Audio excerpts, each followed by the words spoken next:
What is up, guys? I am the one and only Eagle Double T, and in this video, I'm going to be comparing the Wii Remote to the Nintendo Switch Joy-Cons. Now, I thought this would be an interesting comparison because they're similar and different in a lot of ways, so without further ado, let's begin. First up, let's take an overview of how these controllers are similar and different and how they operate. Now, the Wii Remote obviously came out first, and it was made to be pretty much its own standalone controller. Has a D-pad, trigger on the back, A button, and then two buttons down here along with the plus, minus, and home button. You could use it like this for games like Wii Sports Resort. You could flip it sideways for games like New Super Mario Bros. Wii. And if you also needed the extra movement, you could snap in the nunchuck and you would have a joystick and a bumper and a trigger. The Joy-Cons, on the other hand, are for the most part made to be used together as a whole controller. They have all the buttons of a standard video game controller like the Switch Pro controller or the Xbox One or PS4 controller.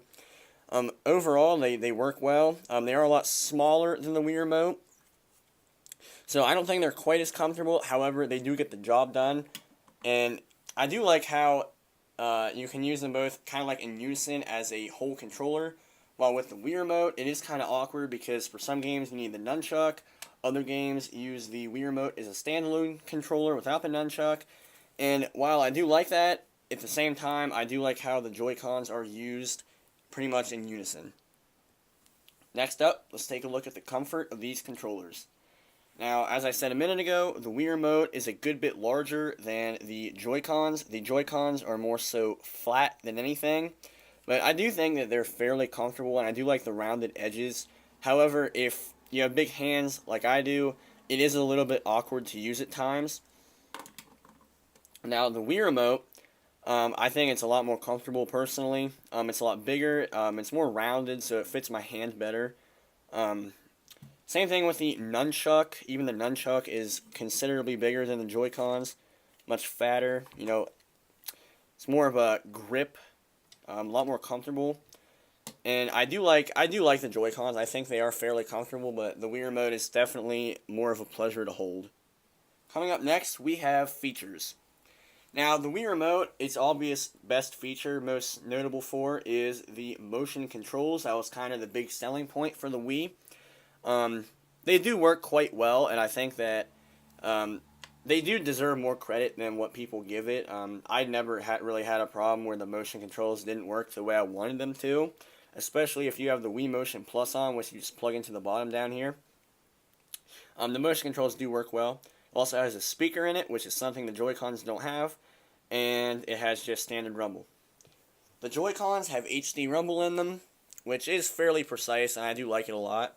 20-hour battery life, which is a lot more than the Wii Remote, because if there's one thing I remember about using the Wii, it's that the Wii Remote ate through batteries constantly, way more than it probably should have. And these Joy-Cons also have gyroscopic and motion controls.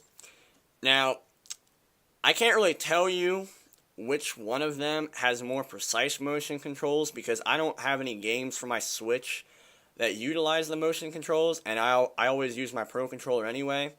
So that's up for you to decide if you have ever had personal experience with both of these. But overall, the Joy-Cons definitely have a better selection of features.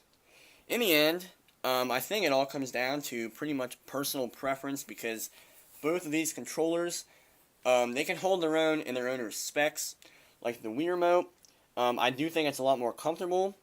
And I do like that I can use it as a standard controller.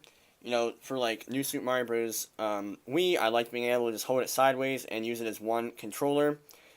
However, I didn't always like having to have the nunchuck to play games like Mario Galaxy. I did kind of just prefer to use the Wii controller by itself for the games that you could play it like that.